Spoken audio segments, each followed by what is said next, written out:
Hi! In front of me is OPPO Find X2 Neo, and today I would like to show you how you can clone apps on this device. Begin by opening Settings. In them you need to click on Apps section and then click on App Cloner.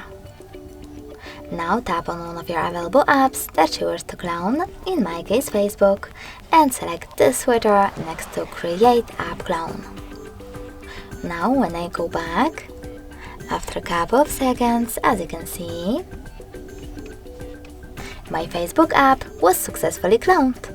If you wish to, you can go into exactly the same settings, tap on Rename App Clone and name it however you wish to. I will go with F. Then save your changes by tapping on Save. Now, in order to delete one of your clone apps, just tap on this switcher, click on the app here, and tap on this switcher, the green one, next to Create App Clone, and confirm a choice in the pop-up. Thanks so much for watching. If you enjoyed this video, leave a like, comment, and subscribe.